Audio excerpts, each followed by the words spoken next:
تفسیر کو سمجھ رہے ہیں اور اس میں سورۃ الغاشیہ تک ماشاء اللہ تک پہنچ چکے ہیں۔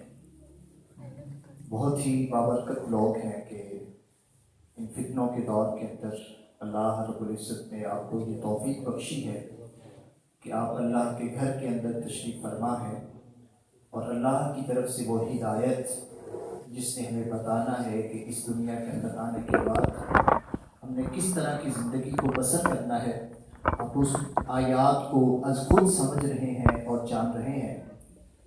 تو سورۃ الغاشیہ کا جو یہ دوسرا حصہ ہے،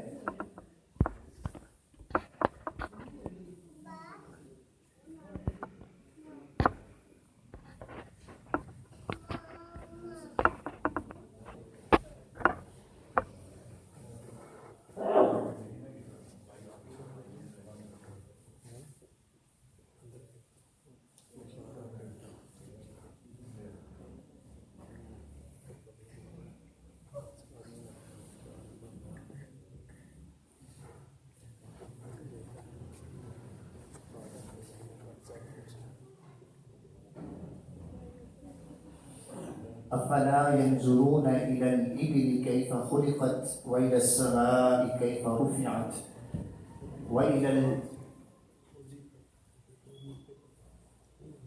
الجبال كيف نصبت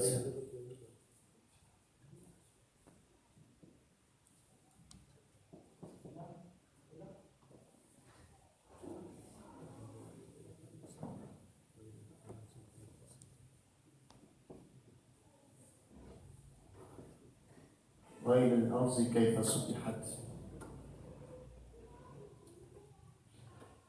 ان آیات سے پہلے آپ نے جو آیات سمجھی ہیں اس کے اندر اللہ رب العزت نے قیامت کے دن کا کچھ تذکرہ کیا ہے کہ کل قیامت کے دن جو جہنمی ہوں گے اور جو جنتی ہوں گے وہ کن کن نعمتوں سے سرفراز ہوں گے، اور جو جہنمی ہوں گے کس طرح کے عذاب والی کیفیتوں سے وہ دوچار ہوں گے۔ اس سب کے بعد یعنی کہ اللہ رب العزت نے ایک دوسرا پس منظر ہمارے سامنے بیان کیا ہے۔ جو لوگ اس طرح کی تاریخ کو جانتے ہیں کہ قرآن پاک یعنی کہ ایسا نہیں ہے کہ جیسے ہم کوئی سٹوری والی بک پڑھ رہے ہوتے ہیں اور ایک مکمل قصہ ایک ہی جگہ پہ بیان کر دیا جاتا ہے۔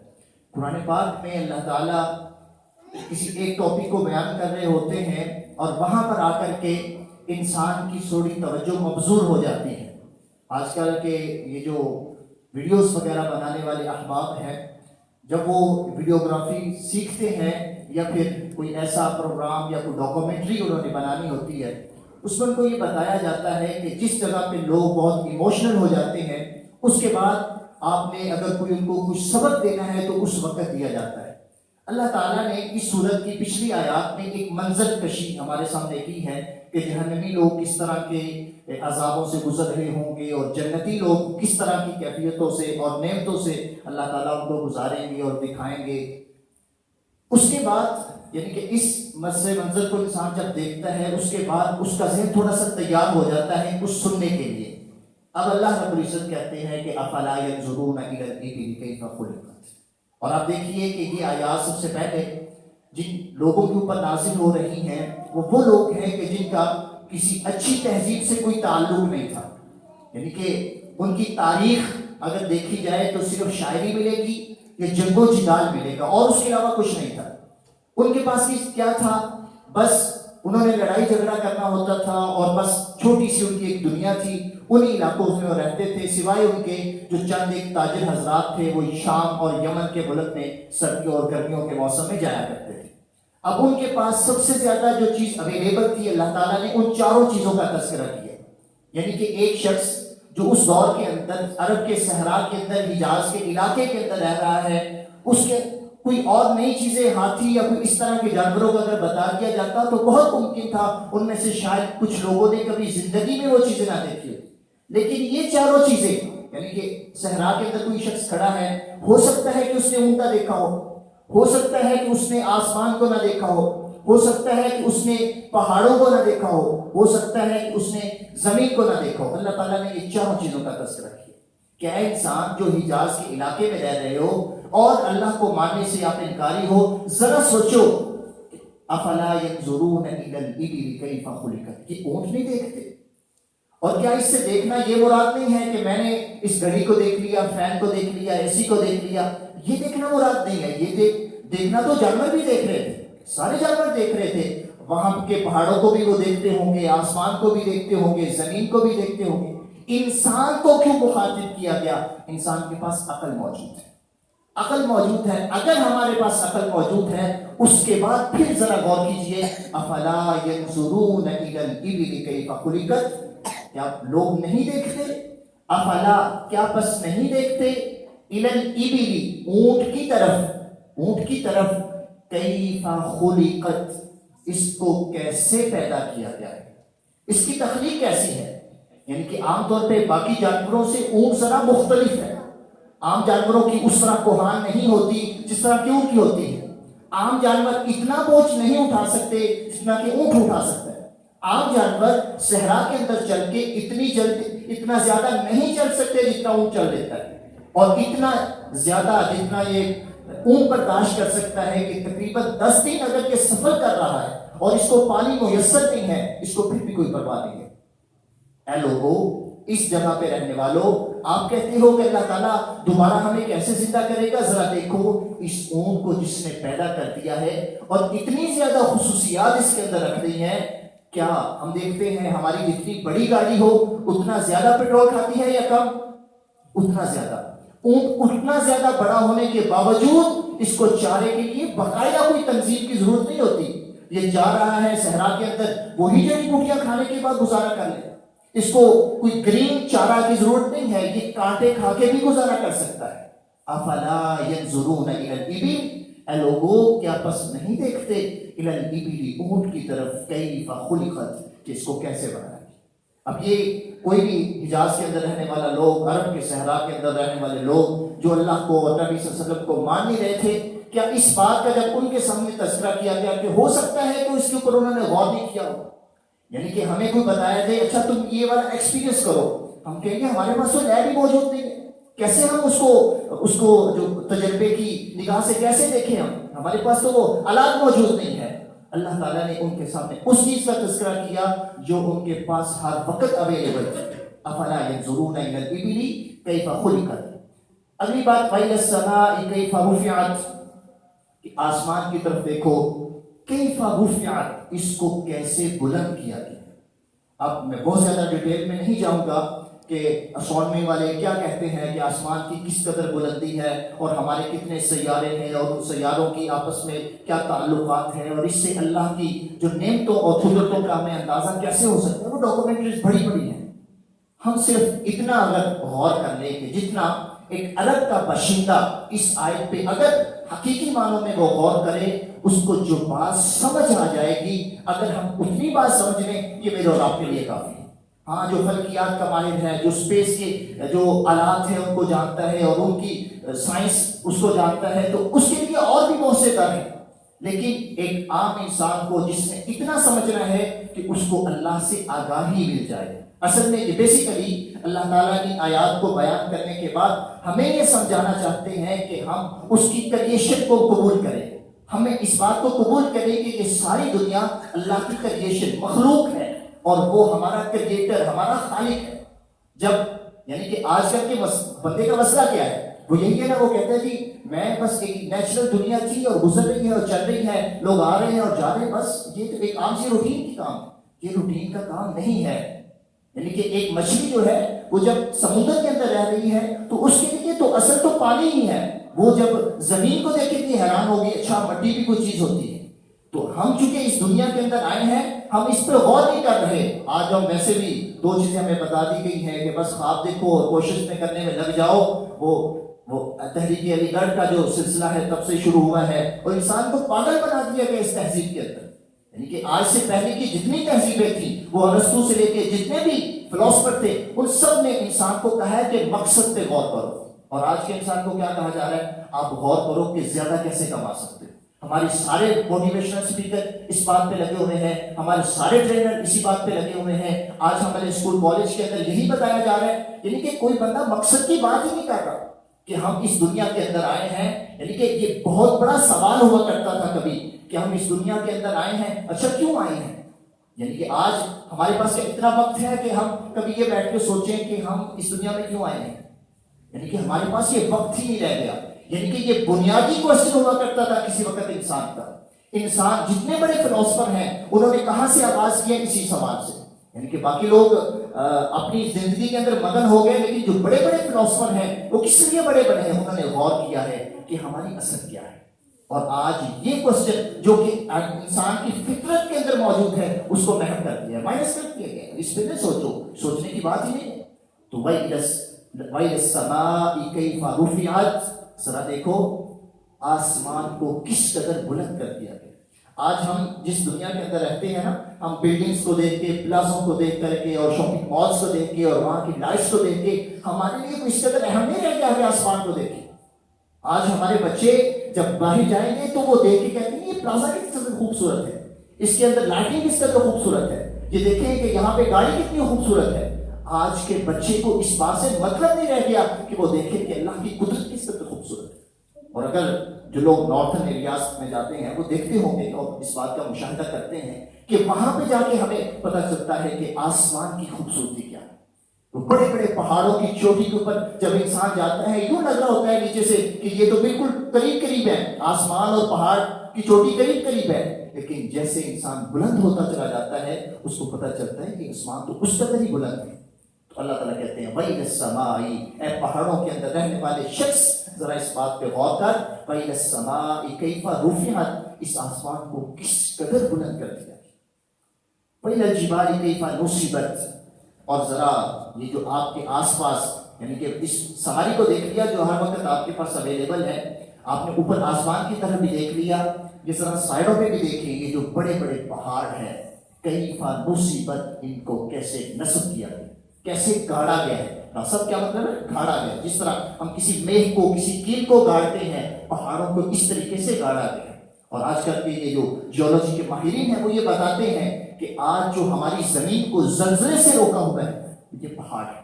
یہ پہاڑوں کی بےخبری اور ان کو جو گاڑا جانا ہے، اس وجہ سے ہماری زمین جو ہے یہ کسی بڑے زلزلے سے محفوظ ہے. یعنی زلزلے تو اب بھی آتے ہیں لیکن وہ بہت کم. یعنی ذرا سوچئے کہ ایک بال ہے، اس کے اندر کتنی حرکت پیدا ہوتی ہوگی اور وہ الٹ پلٹ ہو جائے گی.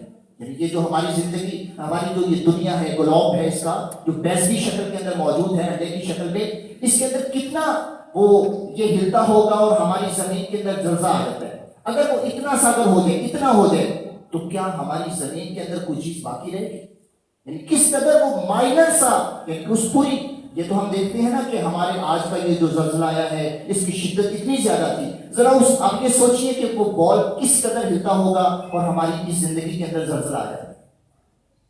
وَإِلَى الْجِبَالِ كَيْفَ نُصِبَتْ، وہ جو بڑے زلزلے سے رکا ہوا ہے. ایسا نہیں ہے کہ از خود ہی ہے کہ یہ فطرت ہے، یہ ایسے ہی کوئی دو بڑے بڑے سیارے آپس میں ٹکرائے تھے اور یہ دنیا وجود میں آ گئی تھی. یہ کیسے ہو سکتا ہے؟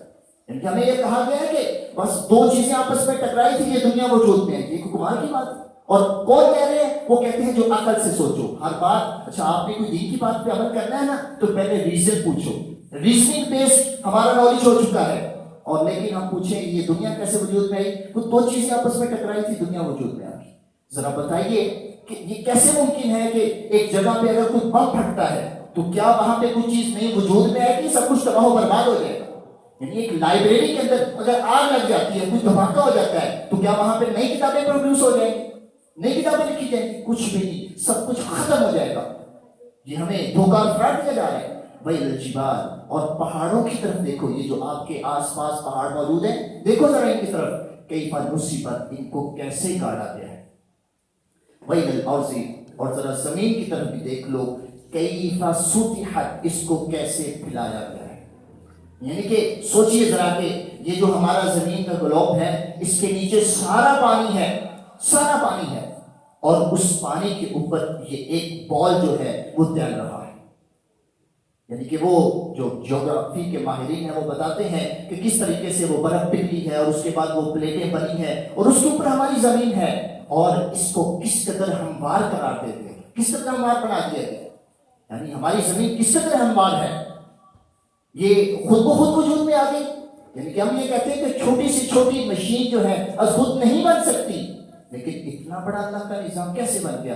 اللہ کہتے ہیں ذرا غور تو کرو، انسان جانوروں کی طرح نہیں، یعنی ایک تو ہے جانور دیکھتے ہیں، وہ اپنے سامنے کوئی چیز جا رہے ہیں، وہ دیکھ رہے ہیں سامنے کہ ان کے سامنے کیا ہے۔ ایک ہے انسان جس کے پاس عقل موجود ہے، یعنی کہ ایک انسان جو پاگل ہے وہ بھی دیکھتا ہے، اور ایک جو انسان عقل مند ہے وہ بھی دیکھتا ہے۔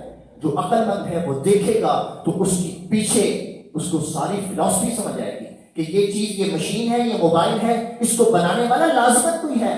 تو آسمان کو دیکھیں تو کیا وہ اس کا بنانے والا نہیں؟ زمین ہے تو بنانے والا نہیں، آسمان ہے، پہاڑ ہے تو بنانے والا نہیں، اور اگر وہ بنانے والا ہے تو اس نے یہ سب کچھ کس لیے بنایا ہے؟ وَمَا خَلَقْتُ الْجِنَّ وَالْإِنسَ إِلَّا لِيَعْبُدُونِ۔ لوگوں یہ سب کچھ میں نے آپ کے لیے پیدا کیا ہے، اور آپ کو ایک ہی جاب ہے، ایک جاب ہے آپ کی، اور وہ کیا ہے؟ عبادت۔ یعنی کہ آپ نے 24 گھنٹے اللہ کی عبادت میں رہنا ہے۔ یعنی کہ ہم یہ کہتے ہیں کہ ہم تو بندے ہیں، ہمارا خدا جو ہے معبود ہے کتنے گھنٹے کے لیے؟ 24/7۔ ہم یہ سمجھتے ہیں کہ شاید نماز کا وقت ہوتا ہے تو ہم مسلمان ہیں اور وہ ہمارا معبود ہے، ہم نے اس کی عبادت کرنی ہے، اس کے بعد گھر جا کے جو مرضی کریں، ہم اپنا کاروبار میں جو مرضی کریں، رشتہ داروں کے ساتھ جیسا مرضی سلوک رکھیں۔ نہیں، ہم 24 گھنٹے اس کی بندگی میں ہیں۔ اس نے بتایا ہے کہ جب آپ نے مال کمانے بھی نکلنا ہے، اپنے بچوں کے پاس بھی جانا ہے، اپنی زوجہ کے پاس بھی جانا ہے، یہ آپ کی عبادت ہے۔ لیکن شرط کیا ہے؟ آپ اس پیراڈائم میں رہ کر کے اپنے سارے اعمال کو سر انجام دیں۔ چلیں، بڑا بات کر رہا تھا وَإِلَى الْأَرْضِ كَيْفَ سُطِحَتْ، ذرا یہ زمین کی طرف بھی دیکھو کیسے اس کو پھیلایا گیا، کیسے ہموار قرار دے دیا گیا۔ آپ وہاں پہ سفر کرتے ہیں، اپنی گاڑیاں، اپنی سواریاں لے کر کے چلتے ہیں۔ آپ کو جب جائیے گا نا، جب پہاڑوں کے اوپر ہمیں چڑھنا ہوتا ہے کس قدر مشقت ہوتی ہے، یعنی کہ تھوڑا سا سفر کرنے کے بعد کیسے ہمارے سانس پھول جاتی ہے، ہمیں آکسیجن کا پرابلم ہو جاتا ہے، یعنی تھوڑا سا انسان بلند جاتا ہے تو کیسے آکسیجن کے مسائل شروع ہو جاتے ہیں۔ یہ زمین اللہ تعالیٰ نے جس کو ہموار قرار دیا ہے، جس قدر آپ کو آکسیجن کی ضرورت ہے یہاں پر موجود ہے۔ پہاڑوں میں جائیں گے ایسے نہیں ہے، جیسے جیسے آپ بلندی کی طرف جاتے جائیں گے آپ کے لیے سانس کا پرابلم بڑھتا جائے گا، اور اس وجہ سے جو سانس کا کو پرابلم ہوتا ہے وہ ان علاقوں میں ویسے نہیں جا سکتے، ان کو اپنا کوئی بندوبست کر کے جانا پڑتا ہے۔ وَإِلَى الْأَرْضِ كَيْفَ سُطِحَتْ، اللہ تعالیٰ نے یہ ساری باتیں ذکر کرنے کے بعد کیا فرمایا ہے؟ فَذَكِّرْ،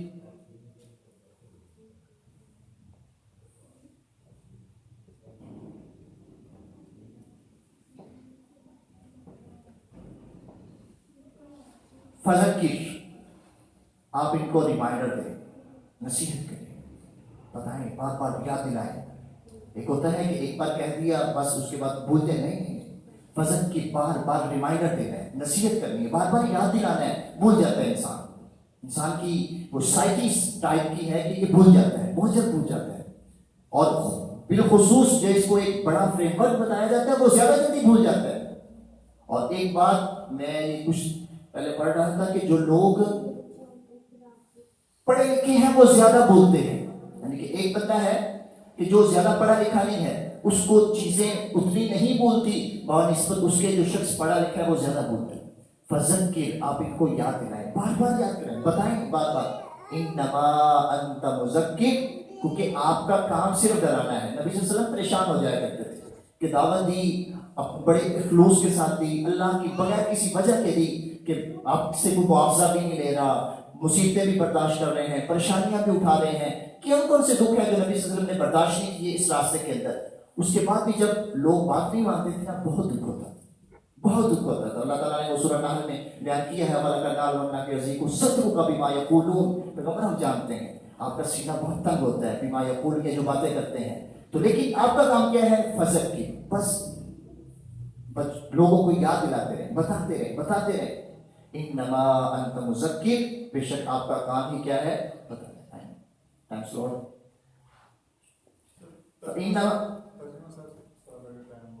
لکھ دوں،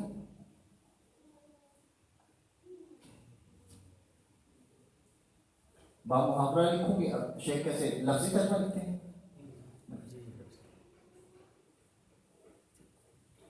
یہ حمزہ استفہام کے لیے استعمال ہوتا ہے عربی زبان کے اندر۔ کیا فا کا طرف عام طور پہ پس کیا جاتا ہے،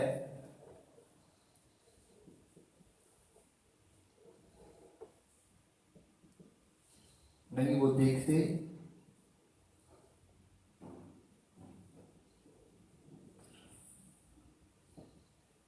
ایسے مجھے لگتا ہے مشکل تو نہیں ہوگی لفظی ترجمہ کلیئر ہے.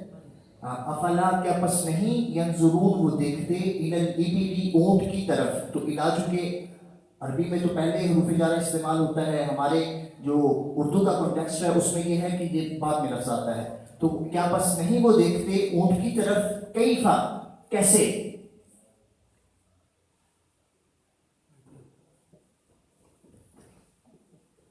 پیدا کیا گیا یا تخلیق کیا گیا ہے, یا اس کی جو شکل اللہ تعالیٰ نے اس کو جو دی ہے. وَإِلَىٰ اور طرف, اور آسمان کی طرف, کئی رفعت کیسے بلند کیا گیا.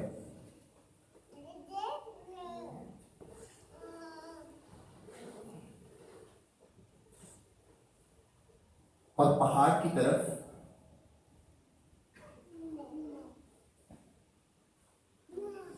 کیسے نصب, اردو میں بھی لفظ استعمال ہوتا ہے ویسے گاڑا گیا, کسی کو گاڑنا, جیسے کیل کو گاڑتے ہیں, کیسے نصب کیا گیا. وَإِلَى الْأَرْضِ اور زمین کی طرف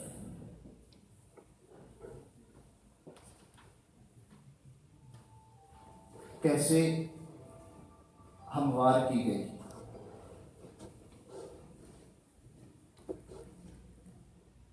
فذکر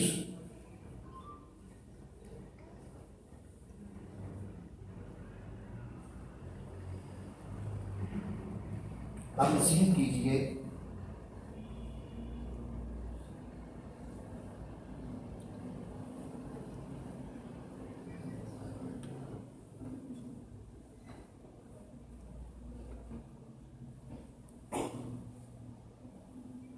نصیحت میں اس کا یہ ہوگا فذکر آپ پر نصیحت کیجیے, انما بے شک سوائے اس کے نہیں, آپ کا اور کوئی بھی کام نہیں ہے, انما صرف یہی کام ہے, اور کوئی کام نہیں ہے, صرف یہی کام ہے, انتا مذکر کہ آپ نصیحت کرنے والے ہیں.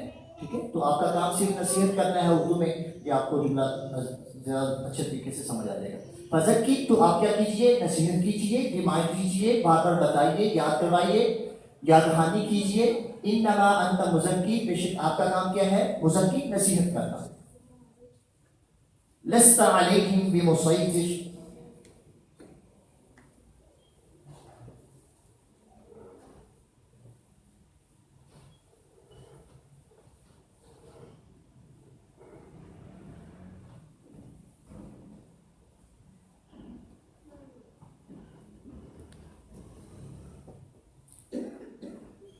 لست علیہم بمسیطر نہیں ہے آپ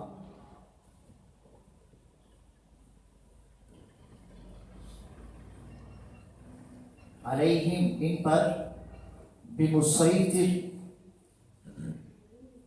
مسلط کیے گئے.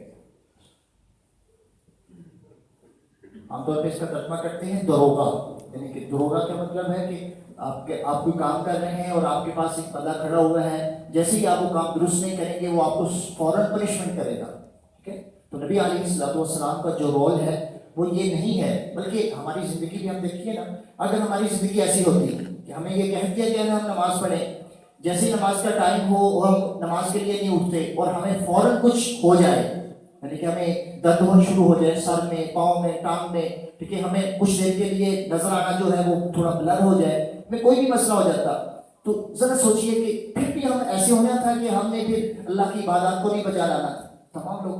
لیکن اللہ تعالیٰ زبردستی نہیں چاہتے, زبردستی نہیں اللہ چاہتے. اللہ تعالیٰ کہتے ہیں کہ میں نے پیغام دے دیا ہے, آپ کو بھی پتہ چل گیا ہے, میرے پیغمبروں نے پہنچا دیا ہے, اور آگے جو میں طریقہ اللہ تعالیٰ نے جو بھی علماء کے ذریعے, لوگوں کے ذریعے اللہ تعالیٰ نے ہر ایک شخص تک پیغام پہنچا دیے. اب یہ کیا ہے, زبردستی نہیں ہے, پیغام پہنچنا ضروری تھا, وہ پہنچا دیا گیا, اب زبردستی نہیں ہے. اب یہ ہے کہ جب آپ کا دل کرے, آپ کو لگے کہ یار بہت گناہ ہو گئے, آپ اللہ سے معافی کر لیں, رجوع کر لیتے.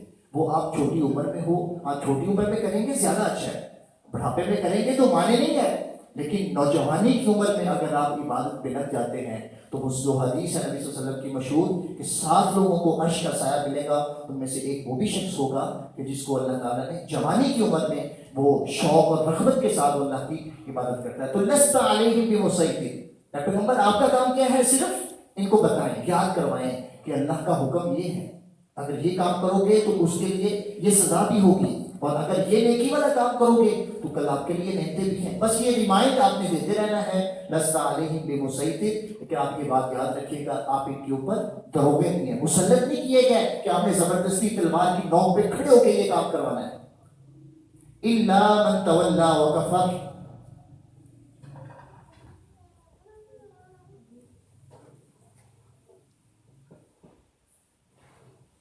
اچھا ایسا بھی نہیں ہے کہ کوئی بھی اگر دین اسلام کے آپ کے سامنے پرچم اڑاتے جائے اور آپ اس کو کچھ بھی نہ کہیں، الا، ہاں سوائے، یعنی کہ آپ ان کے اوپر زبردستی تو نہیں کریں گے، لیکن ایک بات یاد رکھیں، مگر من تولا، جس نے منہ پھیرا، جس نے منہ پھیرا، وکفر، اور کفر کیا، یعنی کہ ایسا شخص ہے جو اسلامی ریاست میں رہ رہا ہے اور اسلامی دین تعلیمات کا مذاق اڑا رہا ہے، تو کیا ہم اس کو کچھ نہیں کہیں؟ نہیں، وہ یا تو آپ کی ریاست کے اندر رہے گا نہیں، اور اگر رہے گا تو اس کو پروٹوکولز بتائے جائیں گے کہ آپ نے یہ شک ہے، اگر اس کو سر انجام دیا تو پھر آپ سزا سے نہیں بچیں گے. اور ہاں اگر ہمارے پاس رہنا چاہتے ہو پھر ضروری کیا ہے؟ جزیہ دیں، جزیہ دیں، یا تو اسلام قبول کریں، نہیں کرنا چاہتے کوئی بات نہیں، زبردستی نہیں ہے، لیکن پھر آپ کو جزیہ دینا پڑے گا، جزیہ دینا پڑے گا. ہاں تو اس طریقے سے الا، مگر،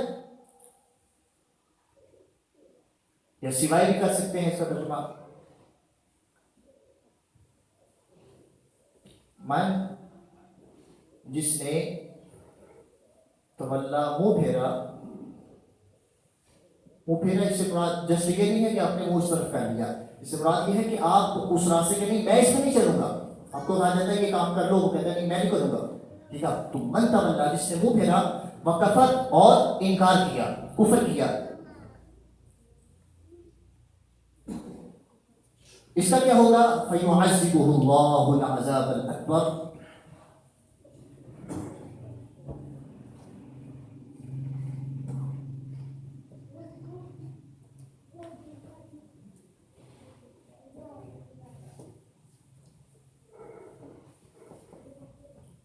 اس کے لیے ہے کہ پھر اللہ تعالیٰ اس کو عذاب دے گا. یعنی جو باوجود اس کے کہ پیغمبر نے اس کو بار بار ریمائنڈ کیا، بار بار یاد دلایا، کہا کہ یہ بات مان لو، مان لو، مان لو، سارے معجزے دکھائے، اللہ تعالیٰ کی طرف سے نشانیاں بتائیں، اللہ تعالیٰ کی قدرتوں کا اندازہ اس کو کروایا، اس کے باوجود بھی جو کہتا ہے نہیں میں نے نہیں ماننا، تو پھر اس بات کے اس کے لیے کیا ہے؟ فَيُعَذِّبُهُ اللَّهُ.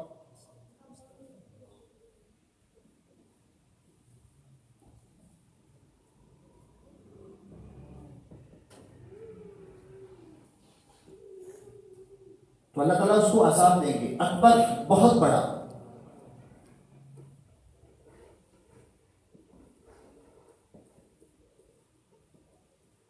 بہت بڑا عذاب پھر اللہ تعالیٰ اس کو دیں گے.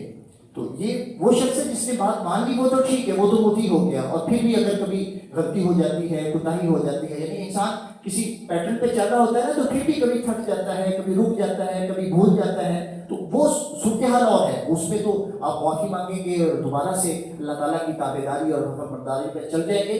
لیکن اگر آپ نے بالکل ہی نہیں بات مانی، بالکل ہی بات نہیں مانی، آپ اپنی زبان سے چند لفظ یہ ادا کرنے کے لیے تیار نہیں، آپ اپنے ذہن اور دل و دماغ کو اس بات پہ تابع کرنے کے لیے پابند نہیں ہے، آپ تیار ہی نہیں ہو رہے کہ میں کیسے اس پیغمبر کی بات مانوں. اچھا میں تو یہ قریش کا سردار ہوں، میں نے بات مان لی، تو ظاہر ہے نبی کا مطلب یہ ہے کہ اس کی ہر بات ماننی ہے، تو پھر میری سرداری تو گئی، میرا جو روب اور رتبہ اور عہدہ ہے وہ تو ختم ہو گیا، لہٰذا میں یہ کام نہیں کر سکتا. اگر یہ کرتے رہو گے تو فَيُعَذِّبُهُ اللَّهُ الْعَذَابَ الْأَكْبَرَ، تو پھر اللہ تعالیٰ اس کو بہت بڑا عذاب دیں گے.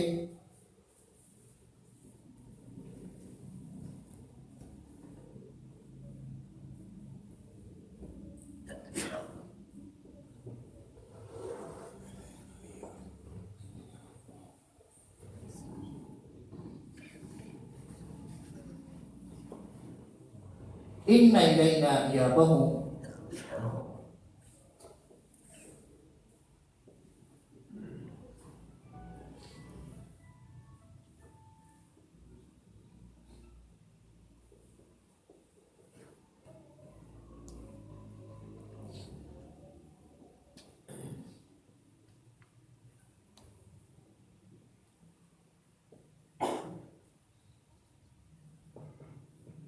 ان الینا ایابہم، پھر بے شک ہماری طرف ان کا لوٹنا ہے۔ ایاب یہ ہوتا ہے کہ آپ یہاں سے اسلام آباد گئے ہیں، اس کو کہیں کہ عربی زبان کے اندر ذہاب، آپ یہاں سے اسلام آباد گئے ہیں تو یہ ذہاب، اور وہاں سے واپس اپنے گھر کی طرف یا اپنے اصل مصدر اور مرجع کی طرف اگر آپ واپس آتے ہیں تو یہ ایاب ہے۔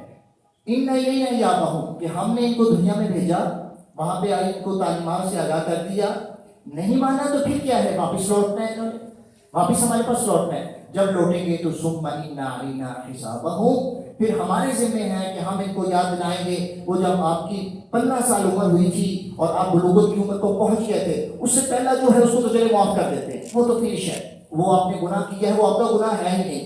ہاں، جس دن آپ بالغ ہو گئے تھے، جس دن آپ بلوغت کی عمر کو پہنچ گئے تھے۔ ہمارے آج جو نا لوگ برتھ ڈے کو بڑا یاد رکھتے ہیں، اس کی بجائے یہ یاد رکھنا چاہیے وہ کون سا دن تھا جس دن آپ بلوغت کی عمر کو پہنچ گئے تھے، اس سے پہلے آپ کا کیا گیا گناہ نہیں تھا، اور اس دن کے بعد آپ نے اگر اللہ کی نافرمانی کی ہے وہ آپ کا لکھا گیا ہے۔ تین اللہ تعالیٰ نے طریقے بیک اپ رکھے ہوئے ہیں کہ جس سے ہماری ہر چیز وہ ہے سیو ہو رہی ہے۔ تو ثم انا علینا، پھر ہم ان کو یاد دلائیں گے کہ جب 16 سال اور 3 دن کے تھے، آپ بالغ ہوئے تھے، اس کے بعد آپ نے پہلا گناہ یہ کیا، دوسرا یہ کیا، تیسرا یہ کیا، چوتھا یہ کیا۔ سوچئے ایک دن کا حساب مشکل ہے۔ ہم کسی جگہ پہ جاب کر رہے ہو نا، تو اگر ہماری ساری کمی کوتاہیاں مہینے بعد آخر میں وہ پورا جب میل بن کے آتی ہے تو اس میں کیا لکھا ہوتا ہے، اچھا انسان یاد کرتا ہے، اچھا ہاں یہ بھی غلطی ہوئی تھی، یہ بھی غلطی ہوئی تھی، یہ بھی غلطی ہوئی تھی، وہ پورا ایک انبار لگ جاتا ہے۔